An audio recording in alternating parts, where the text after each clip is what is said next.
Ini kayak Pak Hasso ini. Aku tuh sampai mikir, ngopo toh kayak orang tersangka aja nggak banyak loh yang digolei dia aja. Kemanakah hukum di Republik Indonesia ini ketika setelah berdirinya KPK dengan gampang orang hanya bisa mengambil tanpa dengan hati nurani. Toh yang mesti diambil yang memang yang salah. Sampai saya waktu itu kan ngomong, lah Kapolri iki piye toh? Siapa Rosa itu? Sini datang ke saya dah.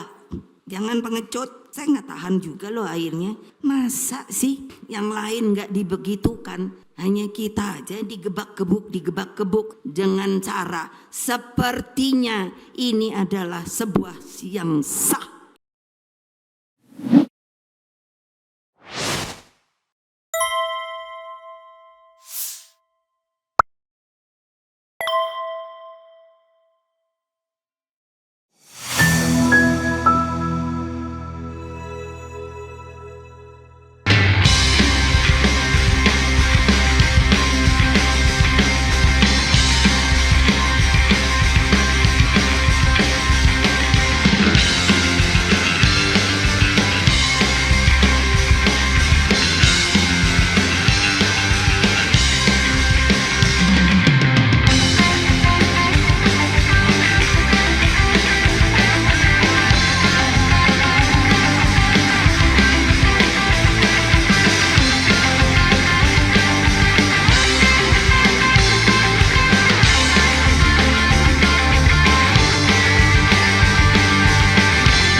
Yaitu bonding suatu ikatan perasaan lahir dan batin yang rakyat dengan pemimpin.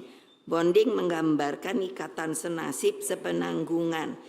Jadi seperti saya itu yang saya ceritakan, lah saya sama yang di Nabeire itu kan paling cuma dada-dada, zoom lah apa. Lo kok tahu-tahu keluar kayak gitu? Saya sampai nanya sama Hasso, siapa yang nyuruh kayak gitu-gitu? Aku bilang, saya nggak nyuruh loh. Orang itu maunya sendiri, boleh bilang jangan gitu dong. Nanti dipikirnya kita mau melawan pemerintah Republik Indonesia gitu lagi. Iya. Apalagi nih ya. Bonding ini menyatu dengan cita-cita Indonesia Raya. Karena itulah siapapun yang sudah bonded akan terus digerakkan dengan ide, gagasan, dan cita-cita.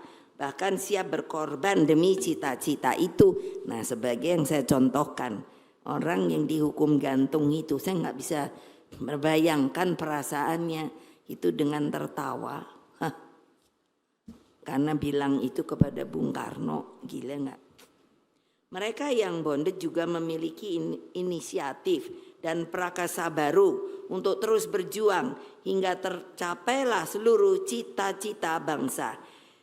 Anak-anakku, seluruh anggota dan kader Partai Demokrasi Indonesia Perjuangan, dimanapun kalian berada, kalau mendengarkan pidato ibu ini, ingat, ini pidato yang dari banyak pidato ibu, ini yang menurut ibu paling berarti. Karena apa? Ibu bisa mengutarakan pelajaran yang namanya apa yang telah dibuat oleh Bapak bangsa. Yang itulah kembali harus kamu seperti bunga, kamu sebar luaskan kembali.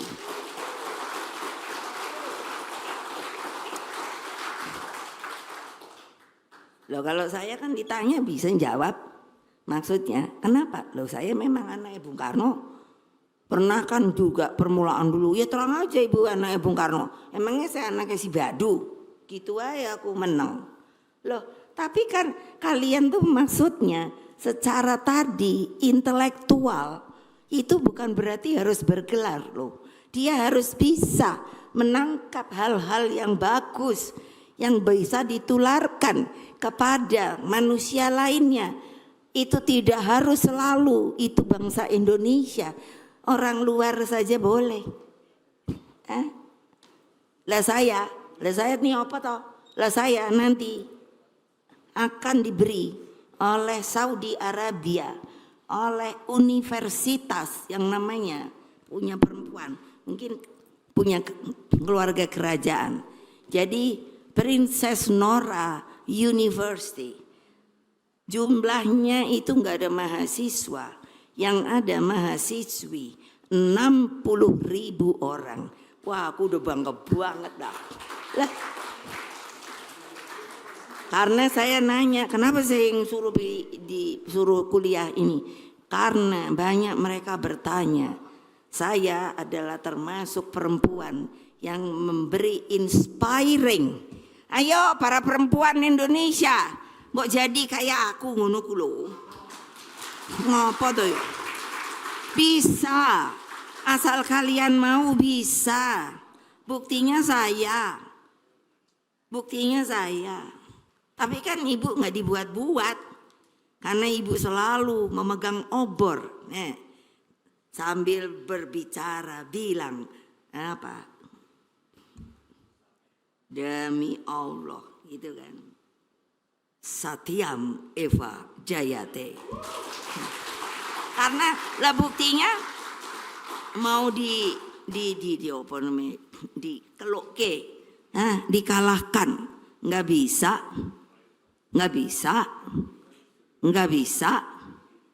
Ya, karena apa? Lah, waktu ibu dibawa ke polisi, 3 kali, lucu kan? Anak-anak mudanya malah yang bantu saya. Saya kan nanya, apa sih urusannya saya dipanggil sama polisi? Kan dulu belum ada video atau apa, kan mesin ketik, jadi berhadapan gini. Nanti ditanya nih pertanyaan ini, Mbak. Oke, saya bacakan ya, ini polisi nih. Dak, nah, gitu. Kalau menurut Mbak gimana? Orang masuk toto saya ditanya gini. Menurut kalau beritanya Ibu Mega menerima uang dari luar gitu. Terus saya nanya, ya ininya dulu dong. Pembuktiannya mana? Itu kan harus. Nah itu ngomongannya Pak Sopo. Enggak kemarin Sopo yang mengatakan tuh bukan bukti, data. Saya bilang datanya baru dulu dong. Memangnya gembol duit pakai karung? Aku bilang, ya saya ketawa. Ini sama nih sama aku waktu diperiksa di Verhoor. Saya mau bilang interogasi lupa. Karena sering dengar bapak saya Verhoor. Verhoor tuh interogasi. Coba Mbok punya perasaan gitu yo. Lah orang kalau nggak salah, Mbok yo jadi pura-pura kon salah. Ini kayak Pak Hasso ini. Aku tuh sampai mikir, lah ngopo toh kayak orang tersangka aja nggak banyak loh. Yang digoleki dia aja. Terus dia itu ngambilnya opo itu. Coba pikir opa. Sana sebagai one team press atau apa ngomong dah. Kemanakah hukum di Republik Indonesia ini ketika setelah berdirinya KPK dengan gampang orang hanya bisa mengambil tanpa dengan hati nurani. Toh yang mesti diambil yang memang yang salah. Lah iya dong. Dia bilang, oh saya tatak bu, pokoknya demi partai, demi apa. Oh bukan begitu. Kamu punya hak hidup sebagai manusia. Lah iyalah. Sampai saya waktu itu kan ngomong. Lah Kapolri iki piye toh? Siapa Rosa itu? Sini, datang ke saya dah. Jangan pengecut. Saya nggak tahan juga loh akhirnya. Masa sih yang lain nggak dibegitukan, hanya kita aja digebak-gebuk dengan cara sepertinya ini adalah sebuah yang sah. Mana sahnya? Sini mana ahli hukum? Angkat tangan. Tuh ada Pak Lauli. Iya angkat tangan. Tinggi. Jangan takut. Siapa yuk? Nah itu. Dari rumus. Ahli hukum. Apa begitu sih cara untuk mencari orang boleh dinyatakan bersalah atau tidak bersalah? Ayo. Coba. Gimana kalau kayak gini republik ini? Buat jangan ngumpet-ngumpet kesatria gitu. Dengan bonding maka partai akan terus setia pada jalan ideologi dan konstitusi. Dengan bonding, partai menganalisis setiap realitas politik dengan sesama, hingga merumuskan jalan solusi masa depan dengan cara yang benar pula. Inilah hakikat yang oleh Bung Karno dikatakan, partailah yang memegang obor, partailah yang berjalan di depan, dan partailah yang menjadi suluh jalan gelap yang penuh dengan ranjau-ranjau sehingga menjadi obor penerang dan terang kembali.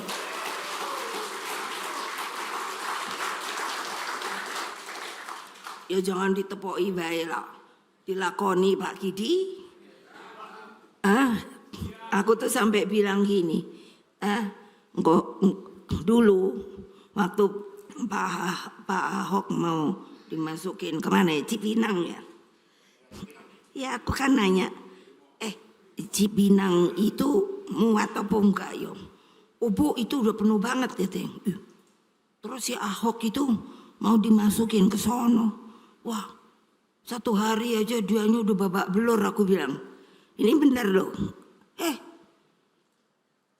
Nah, terus apa? Kalau nggak salah kamu deh yang tak suruh toh ngintipi dulu, ya toh. Jadi kita juga kayak ini, kayak polisi, ngintipin dulu. Terus tapi gimana ya? Oh pura-pura aja masukin. Kalau udah keluarin gitu, bisa lu. Bu Mega kan udah bilang pinter. Sampai hari ini dia belum bayar sama aku loh. Karena kan saya dengar kalau sekarang ini segala sesuatunya supaya balances maka harus jual beli katanya. Jadi saya mikir, banyak banget nih yang bisa ku mintain gitu. Cobain, siapa? Rumah Pak Ahok. Ya bukan saya yang datang. Gimana? Kan bisa sekarang nyuruh orang. Udah gitu orangnya mending bener apa enggak? Kayak saya ini nggak tahu. Pak polisi, saya udah pernah diperiksa sama polisi, tahu. Itu jadi tahulah. Kayaknya aku nggak tahu kayak apa kamu. Gitu loh. Kejaksaan tuh lucu lagi. Ada 4 lagi, sabar. Kan cuman berapa jam? Saya tahan 4 jam, 5 jam. Nanti kalau kuliah kursus serut rasa indah. Kakinya kemang semua ada. Loh iya, terus pinter loh aku. Tak gelembui loh si iku apa namanya polisi. Kula nuwun. Kalau saya mau nyimpen seseorang boleh apa enggak? Presiden kelima biarin udah enggak kan orang juga udah gitu masih inget kalau aku yang misahin toh. Boleh Bu, tapi nggak berani keras. Boleh Bu, boleh. Makanya dianya tenang deh. Aku kirimin makanan segala. Apa ibu nih nggak baik coba? Ilah. Udah gitu aku selalu kena dibalasnya dengan tuba. Ya tak? Orang kan biasanya gitu kalau udah terus lali. Itu loh. Makanya aku suka guyang-guyu. Delok ke wong ngono. Gile, kok bisa orang merak-malik yo. Kaya bunglon ngono lho, Mas. Nah, gitu loh, pegang obor. Suluh jalan itu untuk jadi kita terus punya pandangan. Nah, jangan nyerah deh. Ilusi itu, ketakutan itu ilusi. Ilusi banget. Hadirin sekalian, rakyatku yang aku cintai, dengan keseluruhan mana bonding di atas, kita menatap masa depan dengan optimis namun juga realistis. Percayalah bahwa kita memiliki modal yang kuat sebagai bangsa pejuang. Kita percaya bahwa secara konsepsi para pendiri bangsa telah mewariskan pemikiran yang luar biasa, tidak ada tandingannya, yaitu tentang negara paripurna. Makanya kenapa saya bilang ngapain sih pakai Indonesia ini, Indonesia itu, karena kita punya konsep negara paripurna. Paripurna dalam konsep pemikiran, namun rohnya selalu abadi. Konsepsi negara paripurna inilah yang harus dijalankan sebagai suluh masa depan. Pertama, kita bangun sistem keteladanan. Nah, makanya hati-hati. Siapa tidak mau turut dengan ketua umummu, perintahnya, lah orang kamu yang jadiin saya, ya udah, saya minta ya keluar aja. Loh, untuk apa? Saya ini adalah orang yang disuruh membonding kamu, solid untuk bergerak. Tahu-tahu ada yang mencelat ke sana, ke sono, ke sini, ke sini. Kita udah mecat berapa ya? 27 ya. Gitu loh. Ya memang harus gitu, kalau enggak kasihan yang lain dong, udah kerja keras segala. Tapi terus pura-puranya yang ini kayak pergi ke sono, pergi ke sono, pergi ke sono. Terus aku tuh suka mikir gini, aku ki apa dipikirnya wis nenek-nenek yo. Aku kan duwe mata yo, iso weruh yo. Untuk apa sih? Ini udah ada berapa orang kan yang dari kita. Aku tuh bilang, aduh maaf dah, udah deh kamu tuh nggak usah deh mau cari-cari nama ke sono gitu. Kan ngerti sopo-sopo wae itu loh. Nah ya udah aja deh. Mereka kalau udah dijatuhi hukuman, mana dia sih ini? Ah itu dia si Maluku. Kan dia. Ya. Kan saya ada penambahan di ADART. Pemecatan itu adalah sanksi terberat. Tapi ketika saya jalankan, wah apa namanya ini? Ini bukan gugatan sudah sampai segini. Wah capek juga ya. Akhirnya karena saya punya, nah ini orang harus jangan terus Ibu Mega mau semau-maunya sendiri, enggak. Tapi saya karena telah diberi hak prerogatif oleh Kongres. Jadi saya bilang lo pilih aja mau dipecat atau mundur. Nah sekarang sudah yang nggak seneng di sini mundur baik, gitu loh. Jadi kan ya paling tidak mesti ada kehormatan gitu loh daripada dipecat. Saya makanya sekarang tuh tiap kali saya ngomong gitu, ya nggak apa-apa. Orang nggak seneng lagi kok disuruh nongkrong. Jadi pertama kita bangun sistem keteladanan tentang satunya kata dan perbuatan. Etika moral dan hati nurani harus menjadi satu kesatuan pijakan dalam setiap mengambil keputusan. Apa sulitnya mengambil pijakan? Kita mengetahui adanya hukum alam atas kuasa Allah Subhanahu wa Ta'ala. Hukum alam berjalan sesuai kehendaknya. Kita manusia tentu berupaya. Apa hakikat yang kita cari? Keadilan yang hakiki, artinya milik semua orang. Tidak kaya, tidak miskin, tidak hanya yang punya kuasa.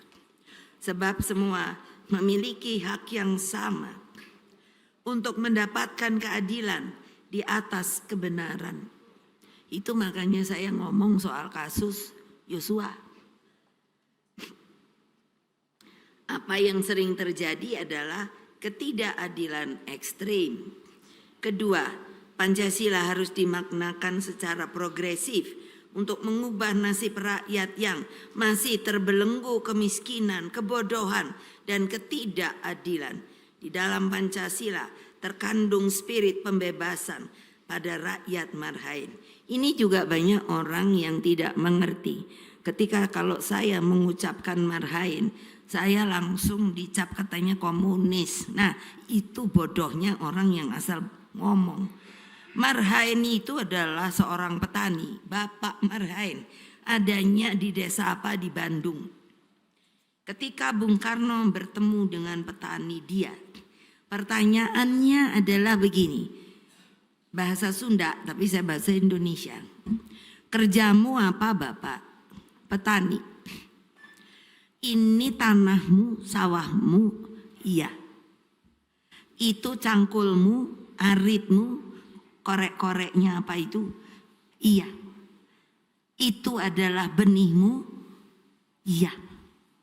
Apakah setelah panen kamu bisa hidup cukup? Bisa Pak. Bisakah kamu menyekolahkan anakmu? Bisa Pak.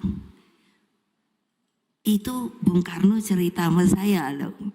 Makanya kalau nggak percaya sini mau nyumpah gua saya berani. Itu Bung Karno karena saya tanya siapa Marhain itu Pak. Itu.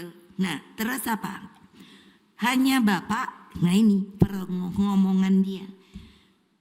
Kami tidak bisa membantu orang lain. Karena itulah milik kami. Tidak ada sisa untuk orang lain. Oleh sebab itu, maka ide Bung Karno untuk meningkatkan rakyat miskin ke dalam sebuah kehidupan yang lebih berarti, itu maka yang namanya kaum petani, nelayan, buruh harus diberi sebuah kekuatan yang terorganisir. Nanti jangan diomongkan itu komunis. No. Apa-apa komunis gitu loh. Mbak, kamu pergi aja dulu dah. Lihat di negara sana.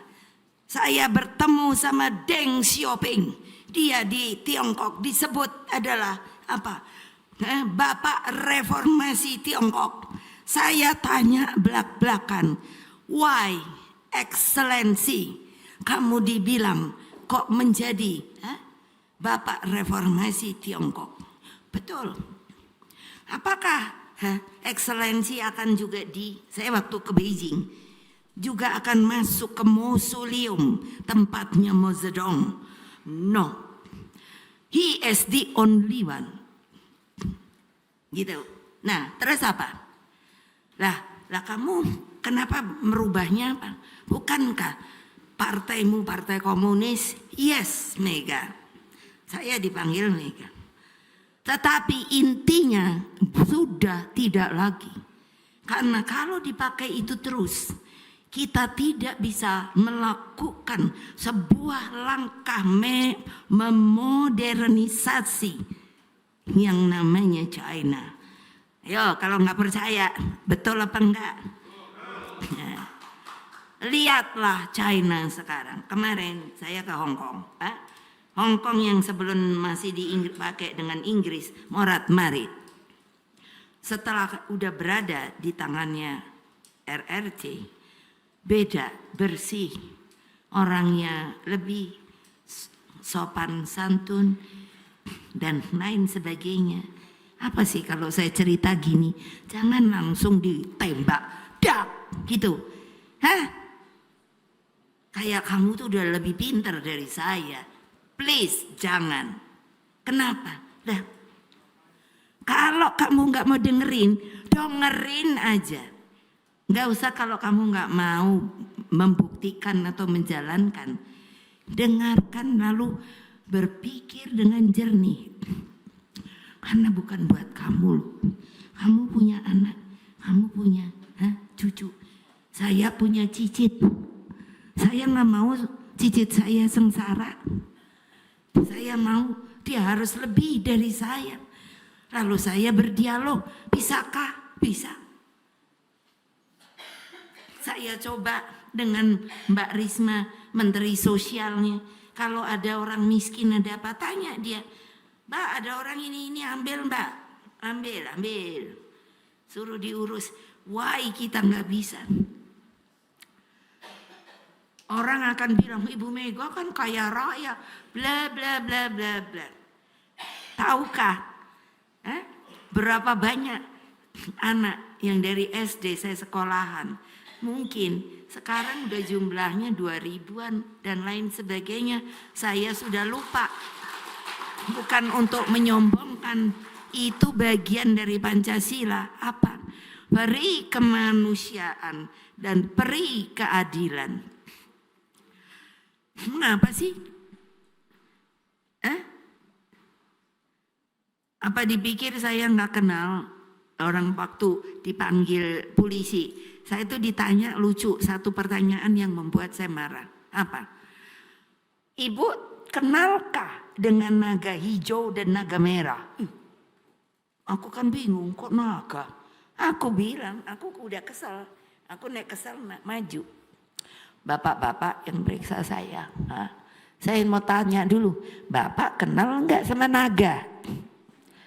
Pada mau mesem-mesem, pasti bapak juga nggak kenal sama naga. Nah pas lagi saya ada hijau ada merah. Itu rupanya kata apa? Sandi. Yang merah itu saya, yang hijau itu Gus Dur. Lucu ya? Coba toh, gile nggak? That is our republic. Dipikirnya aku kisopong, gitu loh. Nah, maksud saya, marilah itu dijalankan. Nanti, insya Allah gitu loh. Maka saya kan sudah melihat dulu Bung Karno mempersiapkan Bu. Yang namanya pola pembangunan semesta berencana. Saya bukan orang yang mau ngikut-ngikut ngono wae. Tanya Hasto, saya suruh ambil tok bedah. Yang membuat itu bukan orang sembarangan, 600 doktor, bukan dokter. Ketika saya buka, boleh tanya Hasto, luar biasa. Tidak seperti sekarang ini, ganti pemimpin, ganti aturan, ganti perundangan, ganti ini, ganti ono. Loh, mengapa sih kok mesti gitu? Kenapa tidak mengambil yang babon yang bagus, kita sama-sama laksanakan untuk berapa tahun. Seperti nanti kalau saya bilang terus langsung komunis, itu Tiongkok. Saya ditulisin surat sama Xi Jinping. Dia nulis, Mega datang ke sini. Kamu bisa melihat perubahan Tiongkok. Karena yang kongres pertama dia disuruh jalan lurus ke depan untuk 100 tahun Tiongkok. Setelah kongres yang kemarin disuruh lagi bikin jalan 100 tahun Tiongkok ke depan. Apa saya mikir gila. Kita apa nggak mau gitu ya? Kita apa nggak mau gitu ya? Bukan niru.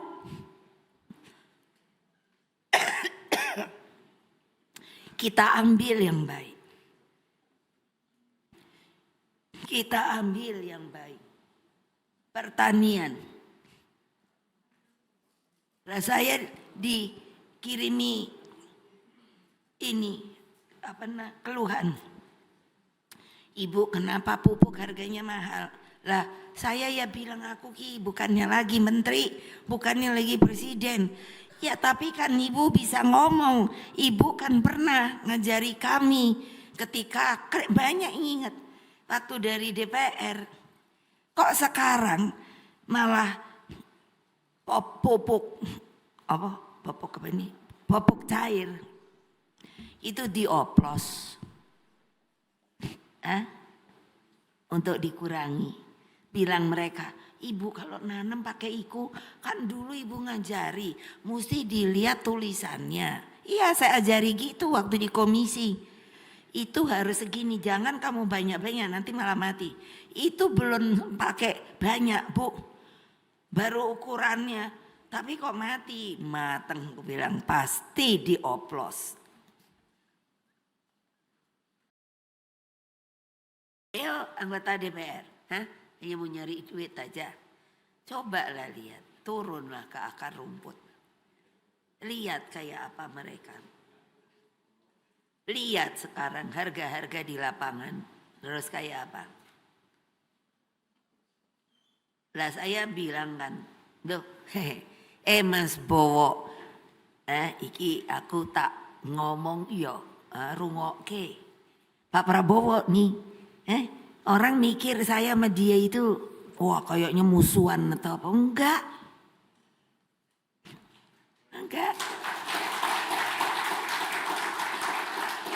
Lah tapi saya bilang, Mas, kita kan boleh dong. Saya ketua umum, kamu ketua umum. Kalau kamu dibegitukan, melihat anak buah kamu dibegitukan, apa rasanya sebagai ketua umum? Pasti perasaan kita sama. Bukan sombong. Nah, padahal dia senang saya masakin nasi goreng. Udah lama. Ada yang ngomong, Bu, ada yang udah minta nasi goreng. Minta nasi goreng. Loh aku lagi mumet, anak-anakku banyak yang gak jadi.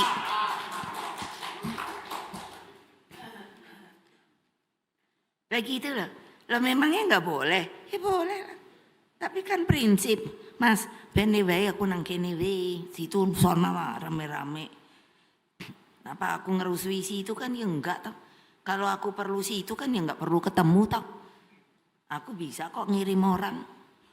Sampai gitu loh. Itu apa namanya? Strategi politik. Ngono wae kok ora iso mikir.